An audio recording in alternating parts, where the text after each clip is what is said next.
Hola a todos los mecenas de Filosofía Apuntes.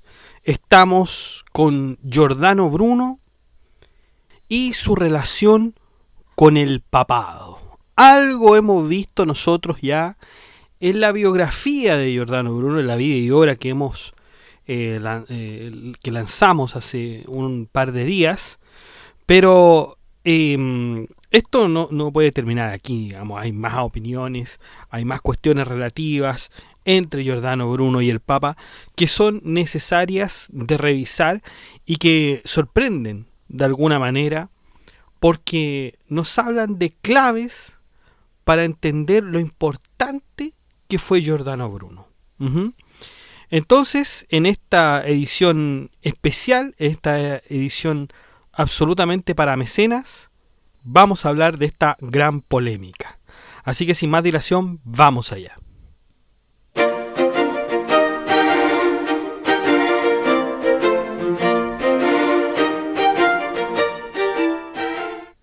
Bueno, ¿cuándo fue que Bruno se enfrentó, o quizá no se enfrentó, pero se presentó o se encontró directamente con un papa? Fue en su época de juventud, cuando era un fraile dominico. Giordano Bruno viajó a Roma para demostrar su técnica mnemotécnica frente a Pío V y el cardenal Reviva, ejecutando en público un salmo, que es el Salmo 86, en hebreo, hacia adelante y hacia atrás. Qué increíble, ¿no? Esto a propósito, ¿no es cierto?, de lo que Bruno va a ir practicando, va a ir desarrollando, que es el arte de la memoria, que es un arte, muchachos, que es una técnica de memoria que se ha hecho durante mucho tiempo. Giordano Bruno no es el primero el que hace esta arte de la memoria, sino que viene de mucho más atrás. Podríamos vincularlo incluso hasta Simónides, por ejemplo, Simónides de Seo, que fue de hecho uno de los fundadores del arte de la memoria, porque según la tradición descubrió el principio de la memoria por lugares, tras identificar los cadáveres de un banquete derrumbado, recordando dónde estaban sentados. Entonces aquí, digamos, se inicia esto del arte de la memoria. Cicerón también explicaba la técnica del arte de la memoria de los lugares y las imágenes mentales como parte del entrenamiento de un orador, por ejemplo, en su obra sobre la retórica. Quintiliano también ofrece una explicación más detallada de un sistema de asociaciones espaciales e imágenes también que resulten impactantes para poder retenerla en la memoria. Y obviamente un grande que es San Agustín de Hipona, que en las Confesiones también nos habla de la memoria, ¿no? Y que incluso muchas veces dice que es como un misterio, es una gran facultad del alma, pero también un misterio. Isidoro de Sevilla también en su etimología menciona brevemente las técnicas de memoria. Santo Tomás de Aquino recomienda el arte de la memoria como virtud auxiliar de la prudencia, por ejemplo. Por otro lado también está Ramón Llull, y yo creo que de aquí sacó mucho más Giordano Bruno por el sistema combinatorio de ruedas lógicas y conceptos, ¿ya? Porque nosotros ya hemos visto la obra de Bruno que se llama sobre las sombras de las ideas, ¿ya? Y es ahí donde explica esta rueda, ¿no es cierto?, en donde hay pequeñas letras, conceptos, etcétera. Bueno, y después, obviamente, muchos otros filósofos más desarrollaron esto del arte de la memoria. Y el Papa, incluso el Pío V, consideró que esto era excepcional, o sea, que tuvo en realidad tuvo una acogida excepcional con respecto a la gran memoria que tenía Bruno. Después también le aceptó el Pío V la dedicación también de una de sus obras que es sobre el Arca de Noé. Es sobre el Arca de Noé. Ahí Bruno dedicaría a Pío V esta obra. Lamentablemente esta obra está perdida, la obra sobre el Arca de Noé. Y aunque esta interacción fue aparentemente cordial, con respeto al Papa, no tuvo un efecto protector, ¿no es cierto? O sea, no fue suficiente para proteger a Bruno de las acusaciones que recibiría después, como ya sabemos, en la vida y obra. Uh-huh. Y así, desde Pío V, Bruno comenzó a llamar la atención por su lectura de autores prohibidos, como por ejemplo Erasmo de Róterdam, y su conducta que era poco ortodoxa. La eliminación, por ejemplo, de imágenes religiosas en su celda, la difusión de doctrinas consideradas heterodoxas, es decir, que se alejan de la tradición.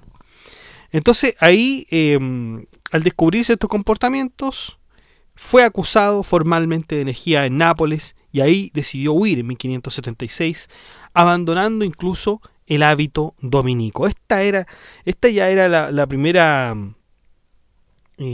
huida, podemos decir, de Giordano Bruno, y el primer encuentro con un papa, que sería Pío V. Y la verdad es que después de Pío V, ya Bruno se encontraría con su verdugo, digamos, intelectual al menos, que sería Clemente VIII. Uh-huh. Era Roma, año 1600. Mientras Europa vive el despertar de una nueva ciencia y filosofía, este hombre, Giordano Bruno, es llevado a la hoguera en el campo de Fiori o el campo de Flores también. Uh-huh. Pero esto no fue fácil en un principio. No fue fácil porque habían problemas jurídicos, habían problemas más bien jurídicos territoriales, claro, porque había una tensión entre Roma, que era la Santa Sede, y Venecia, que era la República Serenísima, porque en tiempos de Giordano Bruno, los problemas que tenían estos dos territorios eran jurídicos, políticos y absolutamente religiosos. Y esto tuvo repercusiones en su proceso inquisitorial. Bruno tuvo que ser trasladado desde Venecia a Roma para ser juzgado. ¿Pero por qué? Bueno, nosotros sabemos que en 1591 Bruno fue arrestado en Venecia a petición del Santo Oficio local, tras ser denunciado por Giovanni Mocenigo, que era un noble veneciano. Giovanni invitó a Bruno a su casa para que le mostrara el arte de la memoria. Y cuando vio, Giovanni Mocenigo no quedó muy conforme con lo que Bruno le mostraba sobre el arte de la memoria o sobre, digamos, su filosofía, y además se rumoreaba por ahí que también Giordano Bruno estuvo con la esposa de Mocenigo. Entonces eso realmente nunca se probó, aunque en la película que yo le he enviado, digamos, por otros canales, ahí está que Giordano Bruno tiene una relación, etcétera, pero bueno, es una película. Y en 1592 el Tribunal Inquisitorial veneciano comenzó a juzgarlo. Y Bruno declaró extensamente, incluso de alguna forma retractándose parcialmente. La Inquisición veneciana era semi-autónoma de Roma. Y aunque estaba sujeta al Papa en teoría, en la práctica la República de Venecia limitaba fuertemente el poder de Roma sobre sus instituciones, especialmente en lo judicial. El Santo Oficio veneciano era más moderado y menos inclinado a aplicar la pena de muerte. Por eso es posible que Bruno hubiera preferido recibir una condena leve o incluso el exilio, ¿no? Y el Santo Oficio en Roma exige su traslado, argumentando que el caso era de especial gravedad. Y Roma solicita formalmente la extradición en 1592. La República de Venecia dudaba en entregarlo porque temía ceder soberanía ante Roma y ante muchos senadores venecianos que creían que Bruno no era un criminal peligroso, sino más bien un intelectual excéntrico. De hecho, hay registros del Senado veneciano donde algunos miembros plantearon que Bruno podría ser juzgado en casa, sin necesidad de involucrar al papado. Pero finalmente, Venecia accedió a extraditar a Bruno a Roma en febrero de 1593. Y ahí Bruno pierde toda posibilidad de un juicio más benigno. Fue sometido a las severas normas del Santo Oficio Romano, bajo control directo del Papa, que ya había asumido el trono papal en 1592. ¿Ya? Y esto fue una manera también de hacer una concesión diplomática, porque había recién asumido el trono el Papa. Entonces imagínense, recién asumido el Papa y ya empezar con problemas Venecia. Entonces tuvo que hacerlo también como una concesión diplomática. Pero esto no se limitaba a Bruno, ¿no es cierto? O sea, solamente querían defender una política de autonomía frente al poder papal. Uh-huh. Ahora, obviamente, esto no estaría exento de los conflictos posteriores que tendría Venecia con Roma, con el Papa Pablo V, que excomulgó a la República de Venecia por negarse a retirar leyes que limitaban el poder eclesiástico en su territorio. O sea, estas tensiones de Bruno finalmente derivaron a aquello, ¿no? ¿Y qué pasa con el Papa Clemente VIII? ¿Qué pasa con este Papa y la relación que tuvo con Giordano Bruno? Nosotros sabemos que Bruno fue ejecutado entonces, o fue en realidad llevado a la hoguera, el año 1600. Pero estamos hablando de 1592, cuando se le pide la extradición, ¿no es cierto? Porque el pontificado de Clemente VIII dura desde 1592 hasta 1605. Su nombre real era Hipólito Aldobrandini, ¿ya? Era un promotor activo de lo que se llamó también la Contrarreforma, que lo vamos a ver más adelante. Apoya el Santo Oficio de la Inquisición con especial dureza contra las herejías filosóficas y religiosas. No tenía ninguna contemplación este papa. Y el caso de Bruno dura 7 años. O sea, desde 1592, dura 8 años, 1592 hasta 1600. Por lo tanto, la decisión final de llevarlo a la hoguera fue aprobada por Clemente VIII. El Papa rechazó cualquier retractación posible de Bruno y ordenó proceder con la ejecución. La sentencia se leyó el 8 de febrero de 1600 y ahí Bruno fue ejecutado el 17 de febrero. ¿Por qué se opuso Clemente VIII a Giordano Bruno? Porque no era simplemente, alguien que estaba dando su idea sin ofender a nadie. Era un filósofo que defendía la infinitud del universo, la pluralidad de mundos, la transmigración de las almas y negaba dogmas claves como la Trinidad o la divinidad de Cristo. Y en todo caso, muchachos, no fue tanto por sus ideas astronómicas, que fuese ejecutado, la verdad. No fue tanto por eso, sino que fue por las cuestiones que tenían más que ver con la teología, ¿ya? De hecho, es muy cuestionable señalar a Bruno como un astrónomo o como un científico. Yo creo que lo dije también en la vida y obra de Giordano Bruno. No es propio, no sería apropiado llamarlo un científico o un astrónomo, filósofo, teólogo, poeta, lo que ustedes quieran, pero no sería apropiado llamarlo astrónomo. Algunos lo señalan como astrónomo, yo creo que no. Yo que me he leído las obras, no me parece que sea un astrónomo, como por ejemplo podría ser Copérnico, Galileo Galilei, que también me he leído las obras de ellos. Yo diría que Giordano Bruno no está por ese estilo, ¿no es cierto? Entonces, el Papa lo veía como un enemigo peligroso de orden teológico-político. Era una época donde se tenía que defender la fe, o sea, había un boom de herejías, de pensamientos filosóficos contra el catolicismo que había que proteger de alguna forma. Entonces, si bien no hay palabras textuales conservadas del Papa sobre Bruno, sí hay documentos del Santo Oficio que reflejan su aprobación directa de la condena. De hecho, el cardenal Bellarmino, que es uno de los que apoya que se ejecute a Bruno, actuó con su total respaldo. Actuó con total respaldo del Papa Clemente VIII. Pero esta ejecución no estuvo exenta de problemas a la hora de enjuiciarlo. ¿Mm? Porque Bruno era un caso absolutamente atípico. Era un filósofo, un cosmólogo, un místico, y con doctrinas que iban más allá del luteranismo o calvinismo. Era difícil de catalogar. Pero así como era difícil de catalogar, también era fácil de excluir, ¿no es cierto? No era una herejía clásica la que señalaba eh,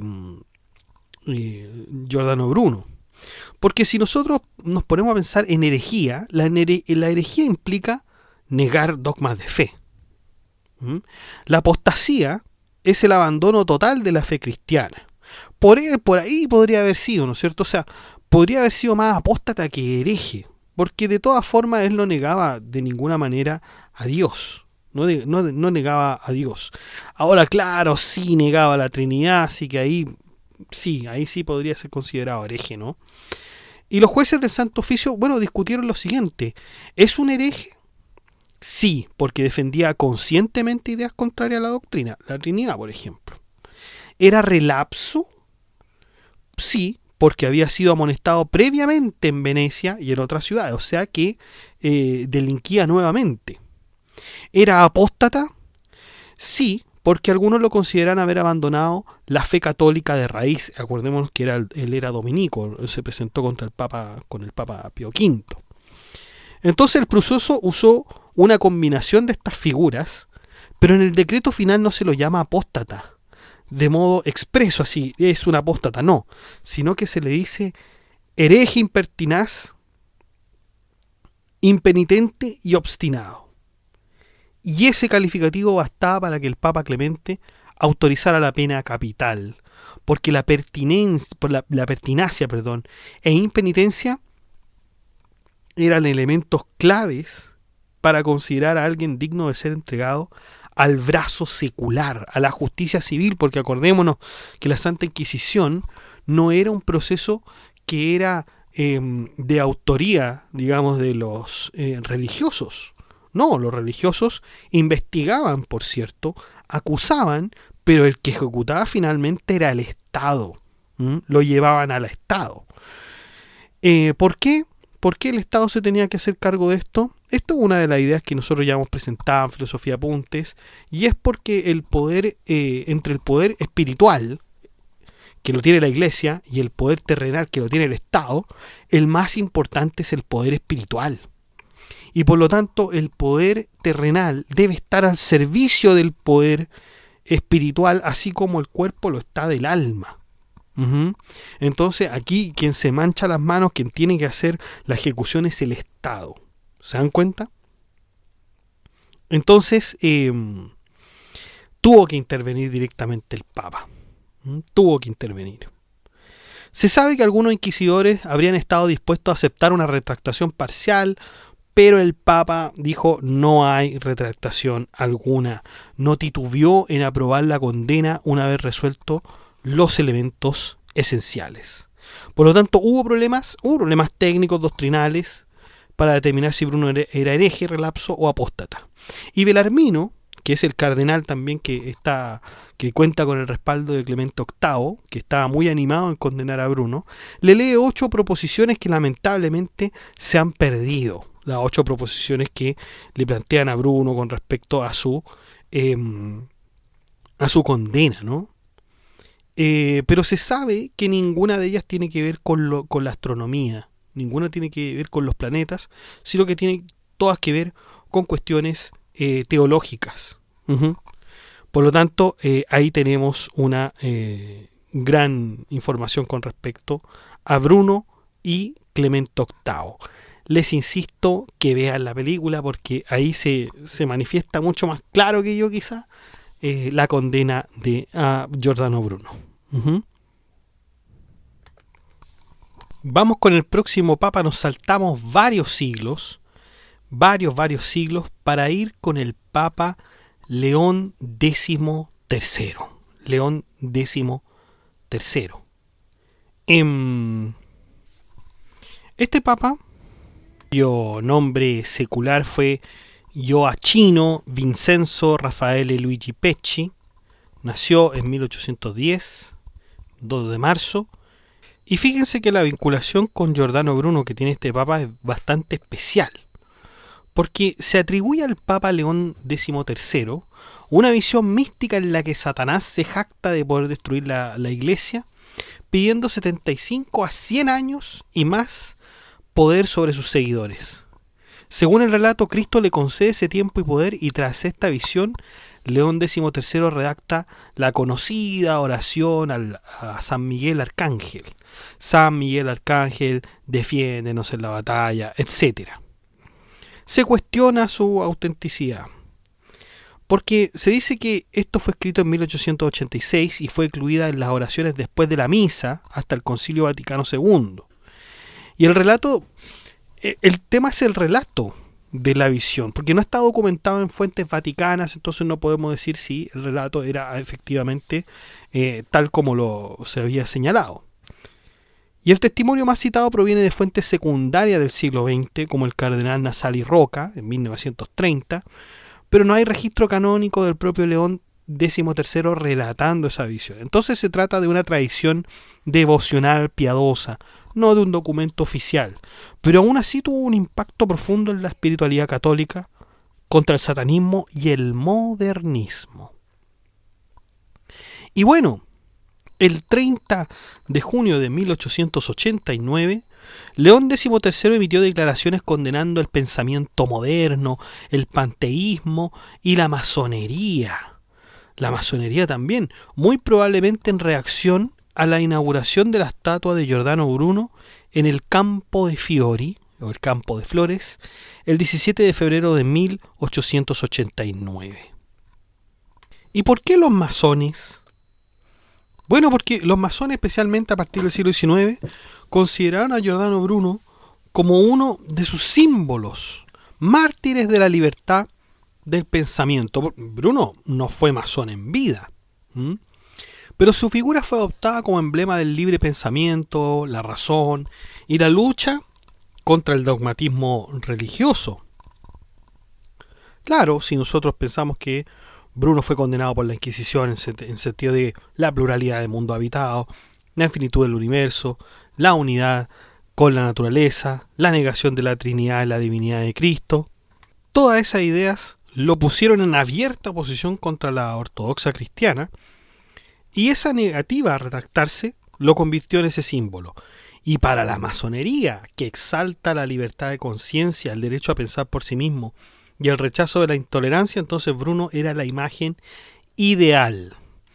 Además, también por tener esta cuestión intelectual de los textos herméticos, neoplatónicos, cabalísticos, símbolos, el cosmos, la mente, que obviamente influyeron en parte del simbolismo esotérico masónico, especialmente en las logias del siglo XVIII y el XIX, que también exploraban el hermetismo, la alquimia y la gnosis, ¿ya? Y también había otra cuestión. En el siglo XIX, durante la unificación de Italia, la masonería fue una fuerza política activa y anticlerical. Entonces se erigió una estatua en Campo de Fiori, y esta iniciativa fue impulsada por las logias masónicas, republicanos y librepensadores. De hecho, en ocasiones la estatua fue orientada mirando al Vaticano, o sea, como un símbolo de desafío al poder papal. Y durante la inauguración se gritó a Giordano Bruno, mártir del libre pensamiento, la patria agradecida. ¡Viva Giordano Bruno! Y León XIII, en referencia a este monumento a Bruno en Roma, señala en su encíclica Dal alto del apostólico Seggio, de 15 de octubre de 1890, señalando al homenaje al famoso apóstata de Nola, al famoso apóstata de Nola, en alusión, ¿no es cierto?, a este monumento erigido. Entonces, claro, y encima Giordano Bruno era de Nola, entonces el famoso apóstata de Nola.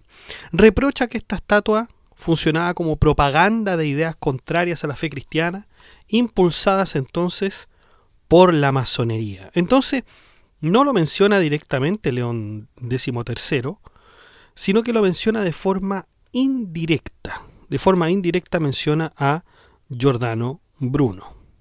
Y ahí lo importante también es que nace el culto laico a Bruno como mártir del pensamiento. Luego tenemos al Papa Pío XI, cuyo nombre secular es Ambrogio Damiano Achille Ratti. Nace el 31 de mayo de 1857 y muere el 10 de febrero de 1939. Es el próximo papa que menciona a Bruno, ¿no?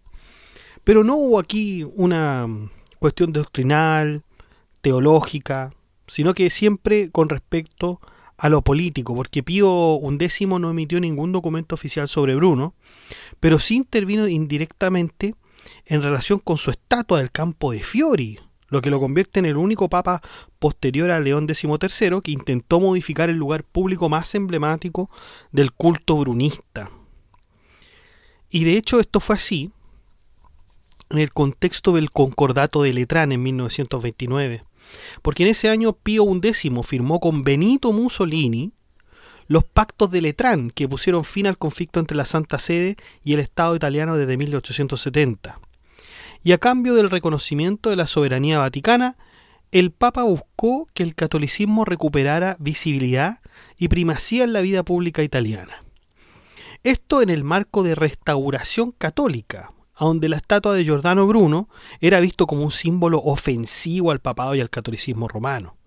Por lo tanto, tras el concordato, Pío XI solicitó formalmente al régimen de Mussolini que la estatua de Bruno en Campo de Fiori fuera retirada y reemplazada por una del Sagrado Corazón de Jesús. La solicitud fue parte de una serie de medidas simbólicas que el Papa esperaba como reparación al ultraje que había significado para la Iglesia la glorificación pública de este personaje. ¿Y saben qué? Benito Mussolini se negó. A pesar de haber firmado la paz con el Vaticano, el duce, que era así como le decían, no quiso contrariar a sectores anticlericales y nacionalistas que veían a Bruno como símbolo de la ciencia y la razón frente al oscurantismo religioso. La negativa de Mussolini fue clara: la estatua de Bruno seguiría en pie. Para el Vaticano, Bruno no era ningún mártir, era un hereje como lo había señalado en la sentencia de Clemente VIII, impenitente, condenado con justicia por negar dogmas esenciales. Para el Estado laico y muchas logias masónicas, Bruno era todo lo contrario, era un símbolo de libertad, y su estatua era una afrenta pública al poder papal, erigida mirando hacia el Vaticano. Por lo tanto, al menos Pío XI quedó frustrado con respecto a querer reemplazar la estatua de Giordano Bruno del Campo de Fiori. Pero, no sabemos si con propósito, si con intención, fíjense lo que hace Pío XI. Pío XI canoniza a Roberto Bellarmino.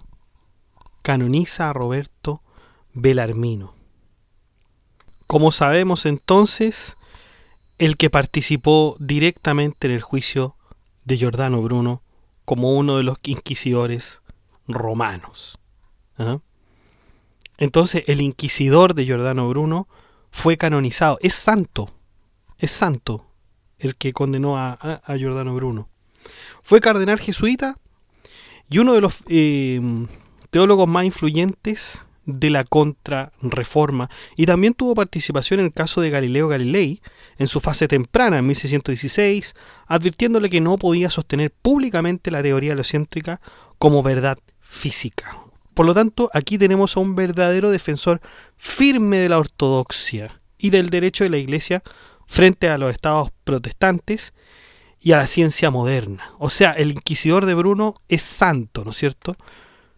No existen pruebas históricas ni documentos oficiales que indiquen que el Papa Pío X canonizó a San Roberto Belarmino como represalia directa por la estatua de Giordano Bruno en el Campo de Fiori. Sin embargo, es posible interpretar que la canonización tuvo un valor simbólico, político, en el contexto de esta lucha cultural entre la Iglesia Católica y el Estado laico italiano, especialmente tras este concordato de Letrán de 1929. Luego, un año después, en 1931, Pío X declara a Belarmino doctor de la Iglesia, lo que refuerza, ¿no es cierto?, este simbolismo teológico que tiene Belarmino. Luego tenemos al Papa Juan Pablo II, cuyo nombre secular era Karol Wojtyła, pontífice entre 1978 y el año 2005. La relación entre Juan Pablo II y Giordano Bruno fue muy indirecta, altamente simbólica, porque la verdad es que Juan Pablo II nunca menciona a Giordano Bruno por su nombre. Nunca lo mencionó directamente en documentos magistrales, ni encíclicas, ni discursos oficiales. Sin embargo, el caso Bruno fue aludido indirectamente en el acto público del 12 de marzo del año 2000, durante la llamada Jornada del Perdón, el Jubileo 2000. Y en esta ceremonia, celebrada en la Basílica de San Pedro, Juan Pablo II pidió perdón por los pecados cometidos por miembros de la Iglesia a lo largo de la historia. Se refirió a aquellos métodos de intolerancia y violencia usados en nombre de la verdad en el pasado. El cardenal Angelo Sodano, en nombre del Papa, expresó profundo pesar por las sentencias que condujeron a la muerte de personas que defendieron ideas contrarias a la fe de su tiempo. Y eso fue entendido universalmente o generalmente como una referencia también al caso de Giordano Bruno, aunque sin decir su nombre. Entonces, ¿fue rehabilitado Bruno por Juan Pablo II? El Vaticano nunca anuló la sentencia contra Giordano Bruno, ni reconsideró doctrinalmente sus ideas. La condena de Bruno sigue siendo válida en el plano dogmático, ya que sus enseñanzas fueron consideradas, como lo habíamos señalado, heréticas. O sea, la negación de la Trinidad, la divinidad de Cristo, la metempsicosis, el panteísmo, etc. Juan Pablo II, aunque promovió un acercamiento entre fe y ciencia porque rehabilitó parcialmente a Galileo Galilei en 1992, esto nunca lo hizo con Bruno. Porque a diferencia de Galileo era un científico católico que chocó con interpretaciones teológicas, pero Bruno negó dogmas centrales del cristianismo, abrazó posturas filosóficas esotéricas y herméticas como el panteísmo, que era algo ya imperdonable.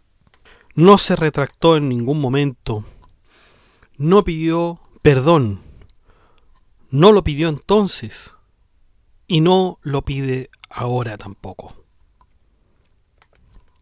El Vaticano no anuló la condena, pero en ese silencio cargado se escucha un eco, una grieta al menos, con este perdón general, un perdón sin nombre. Pero también Juan Pablo II, al pedir perdón, también está de alguna forma explicando por qué los defensores de la fe de alguna manera cometieron estas atrocidades, porque digamos, eran defensores de la fe, estaban tratando de hacer lo que ellos creían bueno. Esto nos recuerda mucho también a San Agustín de Hipona, con el conflicto entre los donatistas, ¿ya? En tiempos de Roma, tenemos que imaginarnos el Imperio Romano, un emperador, me parece que era Diocleciano, había mandado a matar a todos los cristianos. Y entre esos cristianos habían aquellos que delataron a otros cristianos. Y a eso se los condenó. Entonces, pasando el tiempo después, resultó que estos que habían sido condenados, o sea, estos que habían delatado a otros cristianos, se habían convertido en figuras de autoridad dentro de la iglesia. Y Donato, que era un monje, cuestionó inmediatamente, advirtió y reprochó que estas personas que habían delatado cristianos en otros tiempos no deberían ser autoridades de ninguna forma. Y San Agustín cuestionaba esto y decía, no, estos hombres que en el pasado cometieron estos errores pueden ser perdonados porque nadie es perfecto. Nadie es perfecto. Y eso también sería una herejía, pensar que el hombre es absolutamente perfecto, decía San Agustín. Entonces el donatismo así también se convertiría en una herejía porque está exigiendo al hombre algo que en realidad nunca va a poder realizar. ¿Se dan cuenta? Vamos entonces con una de las últimas figuras, ¿no? Que es Jorge Mario Bergoglio, el Papa Francisco. El Papa Francisco. La relación entre el Papa Francisco, hizo un pontificado desde el 2013, y Giordano Bruno también fue bastante directa y silenciosa. No se le menciona públicamente, no hay documentos oficiales, ni siquiera gestos explícitos, ¿ya? Como sí ocurriría con Galileo Galilei, incluso con Martín Lutero. El Papa Francisco promovió una visión positiva del pensamiento científico y cosmológico. Afirmó que el Big Bang y la evolución no contradicen la fe. Elogió el trabajo de científicos y filósofos modernos, aunque nunca nombra a Bruno en sus discursos sobre el universo, la ecología, la apertura del pensamiento. Resuenan algunos temas brunianos, como la contemplación del cosmos y la unidad de la creación. Pero Francisco ha condenado repetidamente el uso de la religión para justificar violencia o censura. Ha pedido perdón por abusos cometidos por las iglesias, pero en otros contextos históricos. Ningún gesto hacia la figura de Giordano Bruno, ni siquiera de forma simbólica. Pero tampoco lo ha condenado, no lo ha reivindicado. Quizás el silencio del Papa Francisco fue prudencia. O quizás, como la infinidad de la estrella de Bruno, quizás hay verdades que aún esperan ser nombradas. Pareciera ser que con cada papa nos acercamos quizás a un eventual perdón con respecto a la figura de Giordano Bruno, pero no ha sido así. Finalmente tenemos al Papa León XIV. León XIV, cuyo nombre secular es Robert Francis Prevost. Este papa es el nuevo papa, de hecho en mayo de 2025 solamente su pontificado, entonces muy reciente, pero aquí lo tenemos.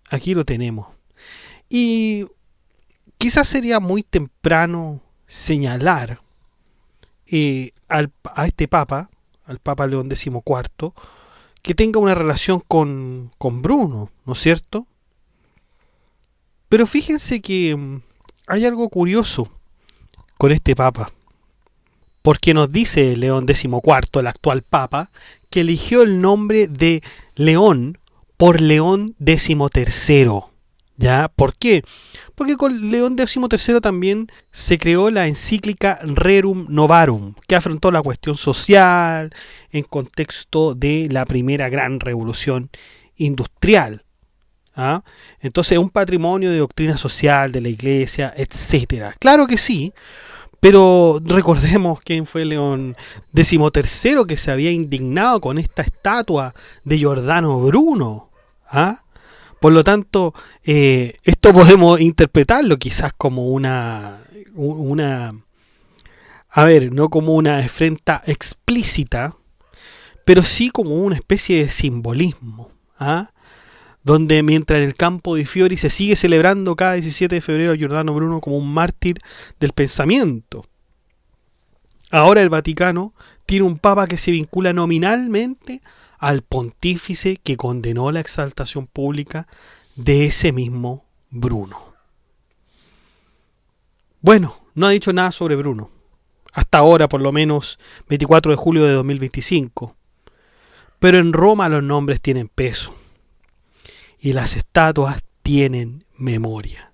Así que tendremos que esperar, muchachos, a ver qué nos puede decir este Papa sobre Giordano Bruno en particular. Quizá a lo mejor repitiendo la misma dialéctica en términos más simples, va a seguir con el legado de sus antecesores, pidiendo disculpas generales, un perdón general, no nombrando a nadie explícitamente. Quizás la doctrina de Bruno sí tiene mucho en contraste con la teoría y la dogmática católica, tiene esta afrenta, ¿no es cierto? Pero sigue dando que hablar, se sigue esperando a ver qué va a decir el Papa con respecto a esta condena de Giordano Bruno. Eso es, muchachos, eso es lo que les quería mostrar a ustedes, mecenas míos, la relación de Giordano Bruno con los papas a través de la historia. Les dejo el grupo de WhatsApp entonces para que se enteren de las últimas novedades y del grupo de la comunidad para que hablemos este y otros temas.